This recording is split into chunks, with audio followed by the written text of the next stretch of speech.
Hello friends, star Nimmala YouTube channel చూస్తున్న ప్రేక్షకులకి ఈరోజు మనం మాట్లాడుకునేది ఏంటంటే, డిపాజిట్ చేస్తే ఎంత అమౌంట్ వస్తుంది, అదే స్టాక్ మార్కెట్లో స్టాక్ని కొంటే ఎలా వస్తుంది అనేది దీన్ని వివరించుకుందాం.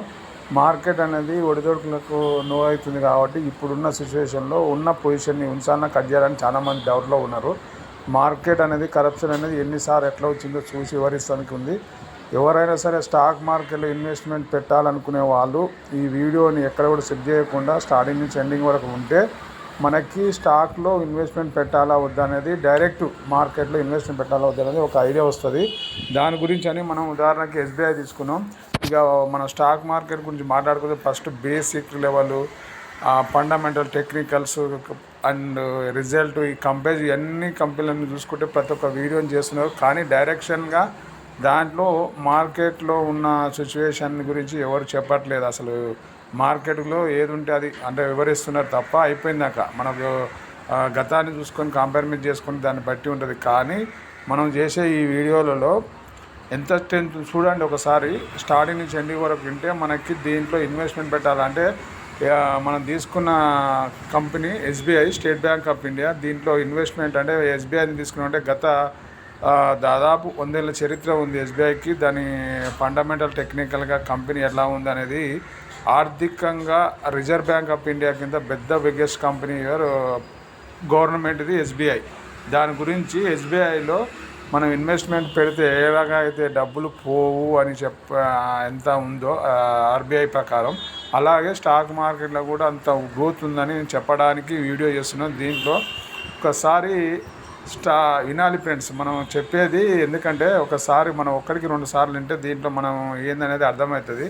అయితే స్టాక్ మార్కెట్ అనగానే ఒక భయం క్రియేట్ అయింది. ఆ భయాన్ని పోవాలంటే ఫస్ట్ ఆఫ్ ఆల్ దాన్ని ఫండమెంటల్గా, టెక్నికల్గా దాని గురించి తెలిసి ఉండాలి. ఏదైనా సరే దాని గురించి తెలుసుకొని ఉంటే మనం తీసుకునే నిర్ణయాన్ని బట్టి ఆలోచన ఉంటుంది. అందులో మనం చెప్పే విషయాన్ని ఏంటంటే, ఎస్బీఐ 2009లో 1,00,000 రూపాయలు ఇన్వెస్ట్మెంట్ పెట్టినాం. సపోజ్ 1,00,000 రూపాయలు ఇన్వెస్ట్మెంట్ పెడితే 1,00,000 రూపాయలకి బ్యాంక్లో డిపాజిట్ చేస్తే ఎంత అమౌంట్ అవుతుంది మనం ఒకసారి ఆలోచన చేయాలి. అంటే దాదాపు 8.5-9 సంవత్సరాలు డబుల్ అవుతుంది కంపెనీ. అంటే దాదాపు 2009లో ఇన్వెస్ట్మెంట్ పెట్టినానికి 2018లో డబుల్ అవుతుంది. అంటే 1,00,000 రూపాయలకు 1,00,000 రూపాయలు ఏమి కలియకుండా అట్లా ఉంటే 1,00,000 రూపాయలు మనకి మనం పెట్టిన అమౌంట్కి ఆర్బీఐ రూల్స్ ప్రకారం ఎస్బీఐ కంపెనీ మనకి ఒక బాండ్ ఇస్తుంది. ఆ బాండ్ని తీసుకుపోయిస్తే మన అకౌంట్లో మళ్ళీ 2 లక్షలు మనకు కలిపేస్తుంది. అంటే 1,00,000 రూపాయలకి 2 లక్షలు వస్తాయి.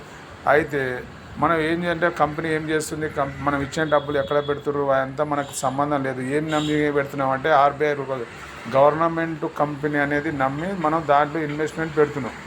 అంతేనే కదా. మనకు ఉన్నది ఏంటంటే గవర్నమెంట్ కంపెనీ ఎక్కడ పోదు, డబ్బులు పెడితే నష్టం లేదనేది ఒక దాని మీద కాన్సెప్ట్ తీసుకొని మనం ఫిక్స్ అయిపోతాం. అంటే మనకి ఎక్కడ డబ్బులకు డోకా లేదనేది ఎక్కడ కూడా టెన్షన్ పడకుండా. అదే స్టాక్ మార్కెట్ని కూడా రేట్ చేసే కంపెనీ కూడా ఏంటంటే సెబీ.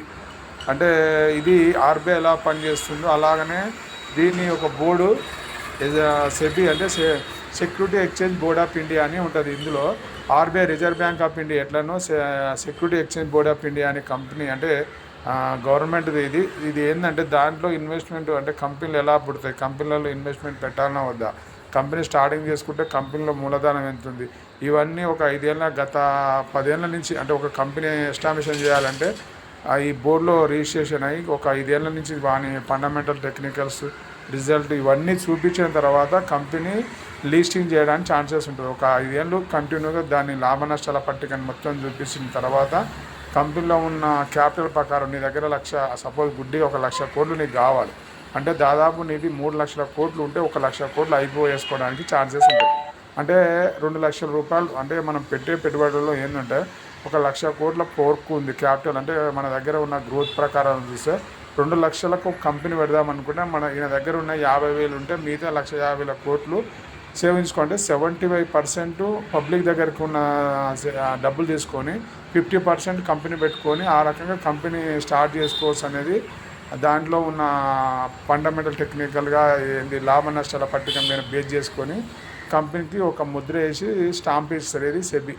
అప్పుడు ఒక కంపెనీ ఎస్టాబ్లిషన్ చేసి కంపెనీలో ఇన్వెస్ట్మెంట్ పెట్టి దాని షేర్ హోల్డర్స్ని, అంటే గుడ్డే చెప్పాలంటే బయట మనకు నడిచే కంపెనీలలో చూస్తే కొన్ని కంపెనీలు ఎట్లుంటాయి అంటే, కంపెనీ అంటే మామూలుగా పర్మ్ రిజిస్ట్రేషన్ చేసుకొని ఒక కంపెనీ రిజిస్ట్రేషన్ చేసుకుంటారు. అంటే రిజిస్ట్రేషన్ అంటే పర్మ్ రిజిస్ట్రేషన్లో ఉన్న కంపెనీలకు మనం ఇన్వెస్ట్మెంట్ పెట్టడానికి ఛాన్స్ లేదు పబ్లిక్.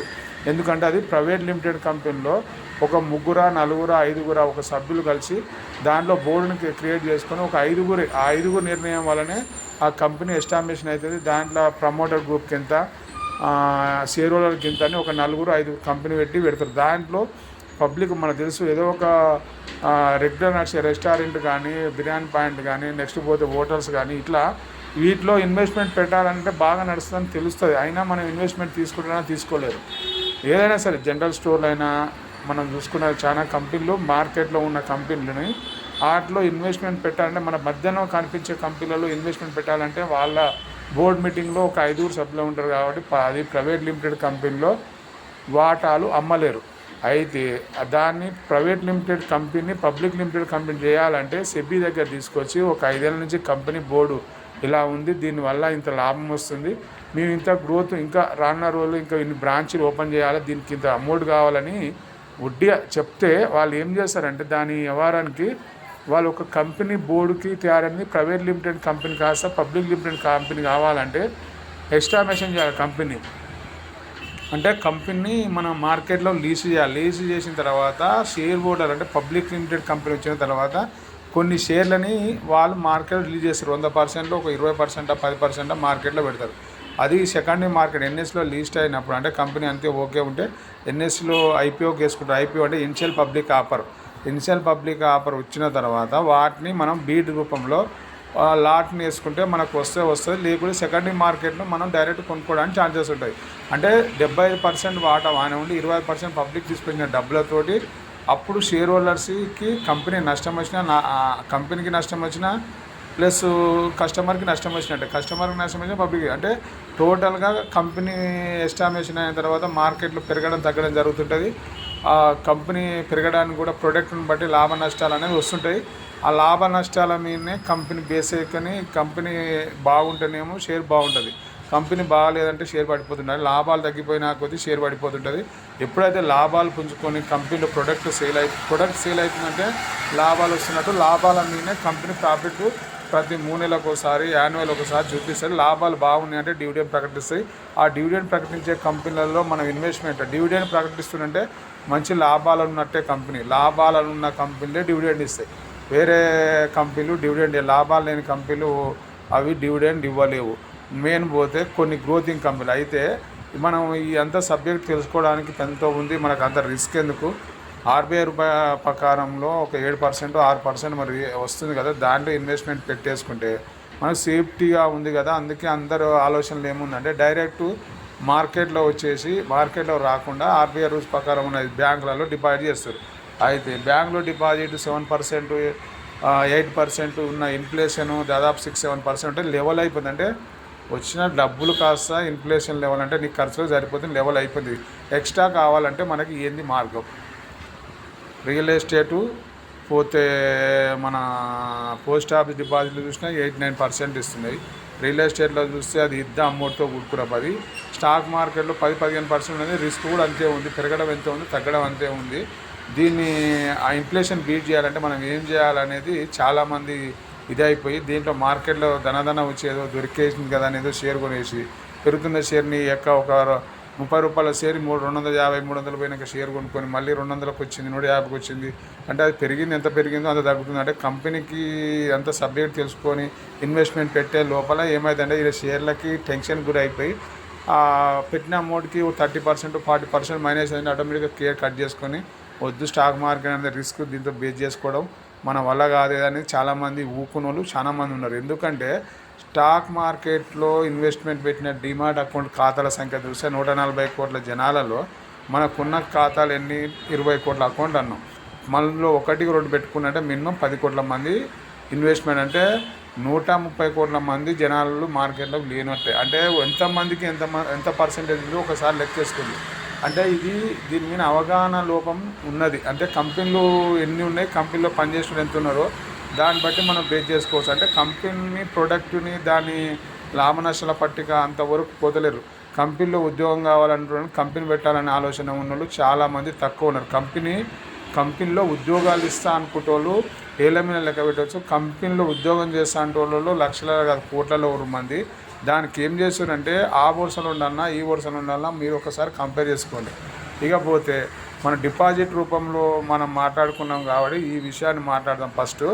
దీంట్లో ఏంటంటే ఎస్బీఐలో 1 లక్ష రూపాయలు డిపాజిట్ చేసినాం. అదే 1 లక్ష రూపాయలని 2009లో ఎస్బీఐ షేర్లో కొన్నాం. ఎన్ని షేర్లు వస్తే అన్ని షేర్లు కొన్నాం. అయితే ఇది 2009 నుంచి 2025 వరకు నేను చూపిస్తా. అసలు ఎక్కడ ఎంత జరిగింది, ఎంతెంత అమౌంట్ వచ్చింది పోయింది, దాంట్లో మనం ఉంటే నా లాభం ఉందా నష్టం ఉందా అనేది మనం కంపేర్ చేయడానికి ఈ వీడియో చేస్తున్నాం. అయితే 2009లో 1 లక్ష రూపాయలు డిపాజిట్ చేస్తే సపోజ్ 8 ఏళ్ళ డబల్ పెట్టుకున్నా 2009 2017 వస్తే మనకి ఎంత అమౌంట్ వస్తుంది? 2009 నుంచి 2017 వరకు మనకు 1 లక్ష రూపాయలు వస్తాయి. 2 లక్షలు అయితే దాదాపు 8 ఏళ్ళ నుంచి 9 ఏళ్ళు పడుతుంది. ఇప్పుడు 9.5 ఏళ్ళు పడుతుంది ముచ్చట. అయితే 10 సంవత్సరాలు అంటే 2009 నుంచి 2012 అంటే మన 1 లక్ష రూపాయలు 2 లక్షలు అవుతానికి 9 ఏళ్ళు ఆగవలసి వస్తుంది. అదే మన స్టాక్ మార్కెట్లో కూడా అంత అమౌంట్ అయ్యిందా ఉంటే మనం ఆ డబ్బులు మనకు వచ్చేదా? సేమ్ అదే బ్యాంకు మీద మనం కంపేర్ చేస్తున్నాం. అయితే దీంట్లో జనవరి, ఫిబ్రవరి, మార్చి అంటే ఫిబ్రవరిలో 10% మైనస్ అయింది. నేను ఏంటంటే నెల వైజ్గా ప్రిపేర్ చేసి నెక్స్ట్ ఇయర్ వైజ్గా చూపిస్తాను. దీంట్లో 2009లో ఎస్బీఐ ఫిబ్రవరిలో 10% మైనస్ అయింది. ఇక్కడ చూడండి, ఇది పర్సంటేజీ ఈ కింద నెలలు. అదే 2009లో 10%, ఫిబ్రవరి, మార్చిలో వచ్చేసింది 4% ప్లస్, ఏప్రిల్లో 19% ప్లస్, మేలో 46% ప్లస్, పోతే జూన్లో వచ్చి 6% మైనస్, జూలైలో 3% మైనస్ 3% ప్లస్, ఆగస్టులో వచ్చి 3% మైనస్, సెప్టెంబర్లో 25% ప్లస్, అక్టోబర్లో 0.18%, 0.18%, తర్వాత నవంబర్లో 2%, డిసెంబర్లో వచ్చేసరికి 1.31%. అంటే టోటల్గా ఇయర్కి వచ్చేసరికి 76% పెరిగింది. అంటే 1 లక్ష మీద 76,000 అంటే 1 లక్షకి 76,000 వచ్చినట్టు. 76% అంటే 76,000 వచ్చినట్టు. నేను ఏమంటున్నా, ఇక్కడ ఎట్లయితే బ్యాంకులో డిపాజిట్ చేసుకుని ఎట్లయితే ఉన్నావో అప్పుడు ఉన్న లెక్క ప్రకారం చూస్తే ఇప్పుడు ఈ 1 లక్షకి 1,76,000 అయింది కదా. టోటల్ షేర్లను మొత్తం అమ్మేసి మళ్ళీ 2010లో మళ్ళీ ఇక్కడ ఎంటర్ అయినాం జనవరిలో. అప్పుడు ఆ ఇయర్లో 9% మైనస్ అయింది. ఇప్పుడు ఎంతైనా 1 లక్షకి 1,76,000 అనేవి. వినాలి ఫ్రెండ్స్, మనం వింటే దీన్ని షేర్ మార్కెట్లో ఉండాలన్నా పోవాలనేది మనం బాగా అర్థమవుతుంది. ఒకసారి వింటే దీని గురించి మనకు అర్థమవుతుంది. మనం తెలిసిన సబ్జెక్ట్ని మనం పంచుకుంటున్నాం. ఈ అనుభవంలో మీరు కూడా తీసుకొని చూడవలసిందిగా కోరుచున్నాం. ఇకపోతే 1,76,000లో టోటల్ ఎన్ని షేర్లు వస్తే అన్ని షేర్లు కొనేసినాం. 9% minus, 4% minus, 5% plus, 11% 10.11% plus, 1% minus, 1.5% minus plus, 8% plus, 10% plus, 17% plus, 2% minus, 5% minus. ఈ నెంబర్లు ఎందుకు చెప్తున్నాం అంటే డిసెంబర్, నవంబర్ టోటల్గా వచ్చేసరికి 23% ప్లస్. అంటే 1 లక్షకి 23,000. అంటే మనం 1,75,000కు మనం ఎంత పెరిగినట్టు? 50,000 పెరిగినట్టు. 2 లక్షల గుడ్డీలో వేసుకున్నాం, రౌండ్ ఫిగర్ వేసుకున్నాం. 2 లక్షలకు మనకు ఎంత పెరిగినట్టు? 25% అయినా 50,000 పెట్టినప్పుడు నువ్వు టోటల్ అమౌంట్ 2,50,000 ఇన్వెస్ట్మెంట్ పెట్టినాం. ఏది మళ్ళీ 2011లో అయితే 6% నా 0, 5% ఈ ప్లస్ ఈ మైనస్ రెడ్ చూపిస్తున్నా. ఇట్లా టోటల్ వచ్చేసరికి మనకి 40% పోయింది. 40% అంటే 2,50,000లో 40% అంటే ఎంత పోయినట్టు? 1,50,000 పోయినట్టు. మనం పోతే 1 లక్ష రూపాయలు పోయినట్టు. 2,50,000లో 42% అంటే దాదాపు 1,50,000 ఉన్నట్టు మనకి. మనం బాగా వినాలి ఫ్రెండ్స్. 1 లక్ష రూపాయలు పెట్టినాం. ఇప్పుడు మనకి 3వ సంవత్సరం వచ్చేసరికి 1,50,000 ఉన్నాయి. తర్వాత పోతే 2012లో సేమ్ 1,50,000 ఇన్వెస్ట్ పెట్టినాం. లాస్ట్కి వచ్చేసరికి 50% పెరిగింది. 1,50,000 మీద 50% అంటే ఎంత? 75,000. 2,25,000 మళ్ళీ వచ్చేసింది ఇక్కడికి. ఇకపోతే 2013లో వచ్చేసరికి 29%, 26% అంటే 2,25,000, 26% అంటే 50,000 అంటే 1,75,000 ఉన్నట్టు. మళ్ళీ 1,75,000 మీద 75% పెరిగిందంటే 1,75,000 మీద 75% లెక్క చేయండి. 1 లక్షకి 100 అంటే 3,50,000 అవుతాయి. 25% అంటే 3 లక్షలు అయినట్టు. 3 లక్షల రూపాయలలో 28% మళ్ళీ మైనస్ అయింది. 28% 2015లో. 3 లక్షలలో 25% అంటే దాదాపు 1,00,000కి 3 లక్షలకి నువ్వు అమౌంట్ వేయండి. మనం దీన్ని బట్టి నీకు అర్థమవుతుంది మార్కెట్లో ఉండాలి. 3 లక్షలకి 25% పోయిందంటే దాదాపు ₹1,00,000 మైనస్ అయితే 2 లక్షలు ఉన్నట్టు. నెక్స్ట్ 10% పెరిగిన తర్వాత 23% అంటే 2,50,000 అయింది, 2,60,000 అయింది.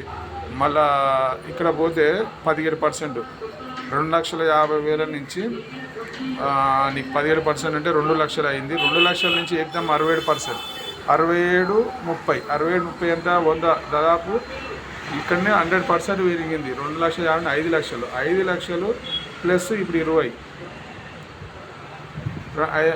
30% అంటే 5 లక్షలు ప్లస్ 30% ఎంత నువ్వు లెక్క 6,50,000 అంటే 1,00,000 మనకి ఇక్కడికి వచ్చేసరికి మనకి 6.5 లక్షలు. సపోజ్ 7 లక్షలు రౌండ్ ఫిగర్ వేసుకోండి. హలో ఫ్రెండ్స్, మనం పెట్టిన అమౌంట్కి ఇప్పుడున్న సిచ్యువేషన్కి ఎంత అమౌంట్ ఉందనేది మనం కంపేర్ చేసినాము మార్కెట్లో ఉన్న దాన్ని. అయితే దీంట్లో ఇన్వెస్ట్మెంట్ పెట్టిన వాళ్ళకి ఈ రకంగా 1,00,000కి 7 లక్షలు ఇన్వెస్ట్మెంట్కి ఇదైందంటే అదే మన స్టాక్ మార్కెట్లో ఉన్న షేర్ ఎంత ఉన్నది ఆ రోజుకి ఒకసారి చూడాలి. మనం ఉన్న దాంట్లో మనం ఇన్వెస్ట్మెంట్ ఉంది 1,00,000కి, అది 1,00,000 అంటే 2 లక్షలు ప్లస్ అది ఒక పైన 5 నెలలు ఉంది కాబట్టి దాంట్లో సగం 2,50,000 అమౌంట్ అయినట్టు. ఇక్కడ 7,50,000 అంటే మనం మార్కెట్లో ఇంత గ్రోత్గా పోయి షూ స్టోర్ అనేది చాలా తక్కువ ఉంది. ఇది మనం కనికట్ చేసిన విషయం కాదు. ఇది రెగ్యులర్గా మనం చూసిన టెక్నికల్గా ఫండమెంటల్గా ఇప్పుడు ఈ సంవత్సరం కూడా జనవరిలో 3%, 2.77, ఫిబ్రవరిలో 6.44%, ప్రజెంట్ మైనస్లో ఉంది. ఇది చివరాకలుగా ఏమవుతుందని 12 నెలల తర్వాత చూసుకుందాం. ఇది మనం ఈ విషయాలు ఏంటంటే 1,00,000కి 7 లక్షలు ఇట్లా ఈ రకంగా ఉన్న మన డబ్బుల్ని ఈ రకంగా 1,00,000కి 7 లక్షలు అయినాయి. అక్కడ 1,00,000కి 2,50,000 అయినాయి. అంటే ఇది రిజర్వ్ బ్యాంక్ ఆఫ్ ఇండియా మీద కంపెనీ పనిచేస్తుంది. అది same government security exchange board of India మీద కంపెనీ ఇది గవర్నమెంటే, అది గవర్నమెంటే. కానీ షేర్ని ఎందుకు నమ్మలేకపోతున్నామంటే కంపెనీలో లాభ నష్టాల పట్టిక అంటే తెలియకుండా మన కంపెనీ మోసం చేస్తుంది. అంటే ఎవరిని మోసం చేస్తుంది? బోర్డుని ఒక్కడిని కాదు కదా. కస్టమర్ అనేవాడు ఆయన కంపెనీ కొనుక్కుంటే ఆయనదే లెక్క ఫీలింగ్ అయిపోతుంది. దీంట్లో అది కాదు. కంపెనీలో షేర్ హోల్డర్స్ అనేది 50% గవర్నమెంట్ వాటా ఉండి దాదాపు ఉన్న మంచి కంపెనీలను చూసి ఇన్వెస్ట్మెంట్ పెట్టుకున్న వాళ్ళకి ఈ రకంగా గ్రోత్ అంటే మనం రిజర్వ్ బ్యాంక్ ఆఫ్ ఇండియా మీద SBI బ్యాంక్లో డిపాజిట్ చేసేందుకు ముందుకు వస్తున్నాం. అదే షేర్ కొనడానికి రాకపోవడానికి కారణం ఏంటంటే ఇది ఒక భయం క్రియేట్ అయ్యింది. అంటే ఈ రకంగా పడిపోతుంది, పెరుగుతుంది, కానీ మనం ఉండలేకపోతున్నాం అనేది మనం చెప్పడానికి ఈ వీడియో చేస్తున్నాం.